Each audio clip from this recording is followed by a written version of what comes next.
There's so many things that come to mind, but I think probably one of the biggest ones would be struggle.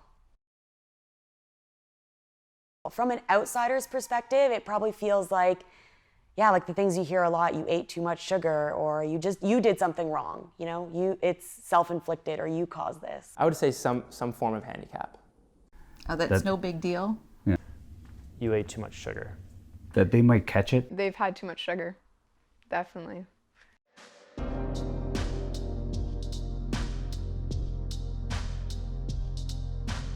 Type 1 diabetes is a situation where we think there's something happening with the immune system where it just decides to kill off insulin-producing cells as though they were a virus. And so someone who gets this out of no fault of their own and completely out of the blue, they end up with very high sugars, they get extremely sick, and they overproduce things called ketones that can actually kill them. And so without getting replacement of insulin through an injection or an insulin pump, people with type 1 diabetes would otherwise die. The common theme with diabetes, regardless of what causes it or what type it is that the body's not used to high sugars, and it will injure eyes, kidneys, nerves, and lead to sort of a dramatic increase in heart attacks and strokes. Those are facts, but that with great management, all of those things can be avoided. And type 1 diabetes comes out of the blue without any warning and has nothing to do with lifestyle factors. So this belief that diabetes has to do with lifestyle habits and eating poorly and being inactive is false. My name's Desi Zaharieva. I'm 29 years old, and I am currently a student at York University doing my PhD in diabetes and exercise research. So I started out with Taekwondo as majority of my life. That was my focus, but I switched over to mixed martial arts. Some of my biggest accomplishments would be in sport, medaling for Team Canada. I earned a bronze medal at the World Championships for fighting. But when it comes to research, I have earned one of the strongest and most prestigious scholarships in Canada for my research. My name's Luca. I'm 25 years old. I went to Ryerson for 5 years. I studied arts and contemporary studies, and I played on the men's varsity soccer team for 5 years. And I was diagnosed when I was 16 years old. So I was always very thirsty. I remember always kind of going to the cafeteria and getting multiple drinks. I was losing a lot of weight. I was taking very frequent naps. I still take naps, but I was taking a lot more naps back in the day. And I think my mom kind of just spotted these abnormalities in my behavior and my body and losing weight, and she was like, you need to go to the doctor. And they sat me down, and I was very tense, and they said, well, you're type 1 diabetic. And it kind of hit me like a ton of bricks, and I was very upset, and they told me that I had to stop drinking my Coke, to which I told them no, I was going to keep drinking it. And I think at that point in my life, I was trying to pursue a scholarship with soccer, so I was looking for different opportunities at different schools to try out for. So I think my immediate thought was, oh my gosh, I'm not going to be able to play soccer at the level that I need to pursue my passion and my goal. When I was diagnosed with diabetes at age 7, it was one of the most difficult times of my life. I think the biggest struggle was that my parents and my family, my brother and I, came to Canada when I was 4. We didn't speak English very well. I was in ESL as a kid. My parents were still learning English. You can imagine at that age trying to understand a brand new language and then having diabetes thrown at me. So trying to understand all of the doctor jargon and all of the terminology that they didn't necessarily know in English, not being able to find a Bulgarian translator was one of the biggest challenges.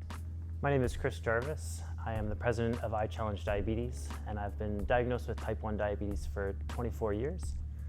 In high school, I played a number of different sports, and I got into rowing, and rowing took me all the way through university on a scholarship, and I ended up rowing for the Canadian national team for over 8 years, including the Olympics and the Pan Am Games. When I was diagnosed, my sister and my aunt, both being type 1s, they were a light to me, and they lifted me up. I remember my diagnosis clear as day. It was Thanksgiving dinner, and my little sister had been living with diabetes for over 5 years. And I was running back and forth to the bathroom, and my mother noticed that I was going so often that she ended up testing my blood sugar with my sister's meter. And as much as I could tell everybody else was in a panic, I felt like it was my turn to step up and be a big brother that didn't know anything about diabetes at the time, but I'd seen my little sister taking these finger pokes and taking these injections, and I gave my first injection myself that night.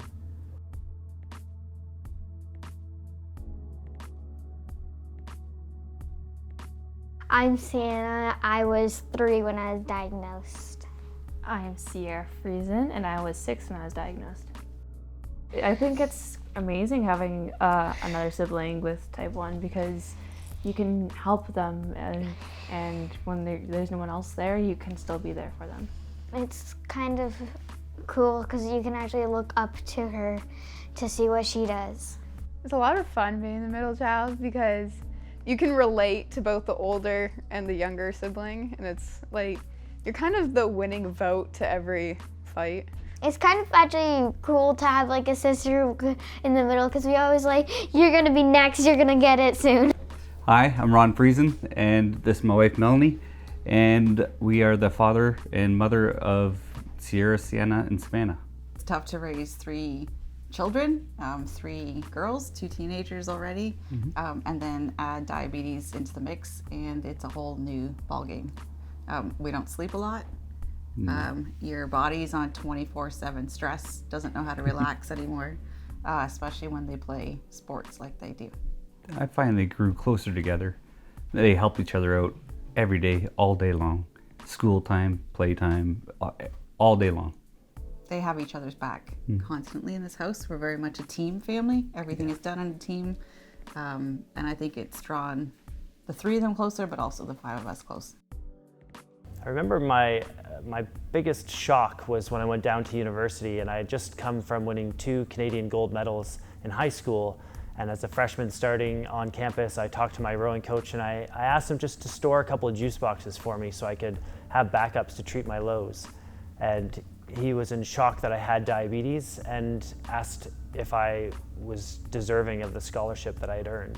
When finally qualifying for that Olympic team, our team doctor did not do the paperwork for me to make the Olympic team because she felt that a type 1 diabetic wouldn't make the team. So we had to actually scramble through the forms to try and approve insulin as a therapeutic use exemption. And at that time, she told me I should stop taking my insulin for 3 days so that they could prove that I didn't have any insulin in my blood system. At the time, if I missed my insulin dose by 15 minutes, I would start feeling sick. So it was an incredibly scary experience for me, and to know how little the medical community can know if you're not a specialist about type 1 diabetes. I remember when I was diagnosed in grade 3, one kid asked me, because I was on injections, like, how do you do that? If I had diabetes, I would die. And it was really dramatic, and I just said, I remember thinking, I thought about it, and then I thought, I'm just gonna manage this myself. Like, people can be really, say the wrong things at the wrong time, so. A lot of people in sport that have told me that I can't do it and I won't succeed. In the coaching realm especially, you see the best fighters, and oftentimes you don't see those people living with a chronic condition like diabetes. So it's just easy to say, like, how are you gonna do that? Sometimes you have to step aside and treat your low blood sugar. I don't know if you can do this. I don't know if you're cut out for it, So I've definitely heard that growing up. It's one of the biggest challenges that I'm faced with, but yeah, I've definitely heard it.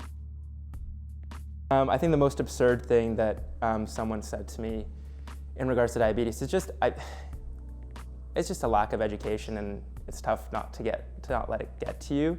And this is something that I've grown with, but probably just like, oh, you can't eat that. I think every diabetic hears that, and it's like, oh, if there's sugar in something, you just automatically can't eat that. I don't think I've ever had someone tell me that I can't do something. And if they did, I probably didn't listen, and I don't remember. But I think that's kind of the narrative that exists within diabetics sometimes when they get diagnosed. And I think especially when I was younger, regardless if someone told me, I think that I probably thought that I couldn't do something because I was diabetic. I think there's a stigma a little bit with illness that you think it's kind of preventative in terms of whether you can or can't achieve your goals, and I think that's the narrative that I took on when I got diagnosed. It took me some convincing that I can push through. Diabetes is tough to manage for everyone, but there's definitely additional challenges when someone is dedicated to sports performance and being an athlete. Sierra's diagnosis was tough. It was tough to watch in the hospital. Seeing her go through the first couple days of that was painful. The most painful thing to watch is having to inflict pain on your child by giving those first insulin shots. And so that was the toughest part for Sierra for diagnosis. Yep. Then yeah, even with Sienna, I still remember the day I was driving home from work and getting the phone call and hearing her saying, another one, her too. And that was really hard. I do remember Sienna being diagnosed very clearly in my head, and it was just a lot of crying. My mom was crying and saying, oh, Sienna, you're just gonna be like Sierra now, like it's okay, but like still crying. So then everybody started crying, and all I see is Sierra holding Sienna like, it's okay, don't worry, like we're gonna be so alike, you're gonna be just like me. And then there's me like, what's happening? Like, I don't understand what's happening right now. I tried to help her as much as she could to adapt to it, because even though she was really young with it, she did kind of struggle with like everything. So I wanted to help as much as I could. Blood sugar management is tough, even in very ordinary situations. It requires a relentless vigilance on knowing blood sugars, estimating insulin doses, balancing all of these things. And a patient with diabetes needs to kind of welcome all of this new information and intuition in and develop a confidence to get through day by day. Managing diabetes while training has been a very detail-oriented activity. Every morning when I wake up, I have to decide if I'm taking insulin immediately to give it time to start working before my breakfast, if I need a whole bunch more carbs to get me ready before going to practice. Typically I'd have about 45 minutes from the time I wake up to the first practice, and we would train 3 times in a day, totaling 7 hours in a day, starting at 7:30 in the morning. Now it's a lot more, it's very different now as a father. I have to keep my diabetes on point more so to make sure I'm ready for Stella when she needs me and when I'm ready for work. A big area of research in diabetes that's actually now coming to clinical practice is this concept of the artificial pancreas. So an artificial pancreas is really a fancy term that just means an insulin pump, so a device that gives insulin under the skin, a glucose sensor, a continuous glucose monitor, which is a little device that sits under the skin and estimates blood sugar, and then an algorithm that helps make decisions to balance that blood sugar. I used needles for over 10 years and didn't know insulin pumps even existed until I got onto the national team and met a younger rower that was at the boathouse, and she told me all about it. And I think that's one of the remarkable things about this community is that you really rely on other type 1s to learn about your disease. I'm on an insulin pump now. I use a Medtronic pump. I used to be on injections for a very long time, and when I was 13, I decided to give it a shot and try out the insulin pump. At the time, it was becoming novel and exciting, and a lot of people were talking about, how much, more fine-tuning you could do and better management you could get with an insulin pump. We know from research that people with diabetes think about their diabetes about 600 times a day. I'm checking about 7 times a day. And then needles, of course, with every meal. So 3 or 4 times a day I'll take insulin, which I'm taking. So around 5 needles a day. I think the nature of training and hydration, all those factors, even a blood sugar of 8.5, I would start to feel that higher blood sugar and the impacts that it would have on me. And so that extra effort just continually recharged my engine and drove me to keep testing and working harder on my diabetes than I'd ever worked before. Those practices were so intense that any balance that was lost in my blood sugar would directly result in my performance. And so it was meticulous. I was testing my blood sugar over 20 times a day. There was some times where I would squeeze my finger and blood would come out of 3 different holes. You know, it was a constant fear for me, but also something that when I looked back at, I realized how much I had really accomplished. We feel that their diet is important already, so we were very much on top of what they eat. The treats are a treat for a reason, and our diet is very important, and how the fruits and vegetables, proteins, carbohydrates, and doing all that to the best of our ability so that they can play their sports well. It's a huge part of our day, is just planning meals, and it is a struggle because with three kids in 3 different sports in 3 different cities, we can never carpool because we can't leave the children with other parents who don't understand the emergency situation that might come up with a child playing sports with type 1 diabetes. Certain stressors like physical activity can make it tricky. So in the aerobic exercise, the running, swimming, the stuff we breathe through for long durations of time, the kind of fat burning exercise, the body would ordinarily pull back insulin in order to allow the liver to put out sugar to replace what's being used by muscle. But someone with diabetes, their insulin, they're taking themselves. So they need to know how to lower it enough without lowering it dangerously. And then the anaerobic exercise, the body produces adrenaline and other stress hormones that raise sugars. The problem is they can't raise their insulin quickly enough to bring the blood sugar back down and normalize it afterward. Yeah, so the whole managing diabetes in sports has definitely been a little bit of a learning curve for me. Pre-game management is just making sure that I'm eating 2 hours before. So taking a little bit more insulin before the game, going in there at like 6 or 7, expecting to rise a little bit at halftime, checking at halftime, correcting if necessary, and then post-game always having a protein bar or something with 30, 40 carbs to make sure that I'm avoiding the overnight lows. I think we always know living with diabetes, if your blood sugar is not perfect, you're never gonna feel perfect. So, I mean, even if you are perfect, sometimes you still don't feel great. So you can only imagine if your blood sugars are really high. Like for me, it's so much easier to just call it quits in terms of training. I'll say like, I'm gonna take the night off, or I don't feel well. I'd rather just rest and do more work if I need to. But to be honest, like you have to be really focused on what you want. For me, I wanna be a fighter. I wanna be good at what I do. So you gotta push through it sometimes. They need to continue to play because they are kids first. Diabetes comes second. Yeah, it's very important in their health, and we have to be on top of it so it's managed, but they are kids first. So they need to play, they need to be part of a team, they need to know that being a human is part of the first thing they need to do. And diabetes is something that they have to take care of, and it's an extra step that others don't have. They'll overcome it, and they work really hard at managing it themselves, and they end up taking over the role, and they end up telling us about it, and so that's awesome to watch them grow up and do that as well. Diabetes has been a huge instigator for me to grow as a person, to overcome obstacles, not only in diabetes control, but in sport, in business, as a family, because that daily challenge that I faced growing up, has made me stronger, for sure. I definitely admire their strength. Like, not everybody can go through that every day like they do. And it's very important that how strong they are each and every day. I think there's a level of self-awareness that comes with having type 1 diabetes. I think I've become a lot more disciplined since I've been diagnosed. I would tell young people growing up that it's okay to have ups and downs, because that's what makes you stronger.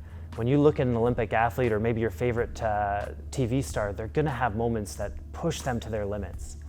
And that's gonna be what makes you stronger. So embrace those and find the people that can support you to help you get through it. I would, as a mom, I would say that when they do that blood sugar test,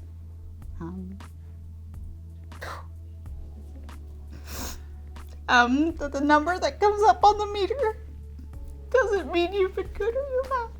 Don't take it personally, because it's a roller coaster. You'll get some wrong. And you just have to try your hardest to get that number right. I would say that diabetes doesn't have to stop you. Like, you can do whatever you set your mind to. It's just gonna mean that you have to put that much more effort into it. So you're gonna have to really want it, because unfortunately, Diabetes isn't managed on its own. You know, you have to kind of work at it every day, and you can do it. You just have to really believe and use the support you have around you. I'd say, like, pick your head up. You know what I mean? Like the pain and what you went through now and the stress is temporary, and I can speak from experience and tell you that it's gonna get better. It truly will. Like, don't let this get you down, and you can do so much with type 1 diabetes. There's so many role models out there and examples of people who have been exceptionally successful. And there is support out there.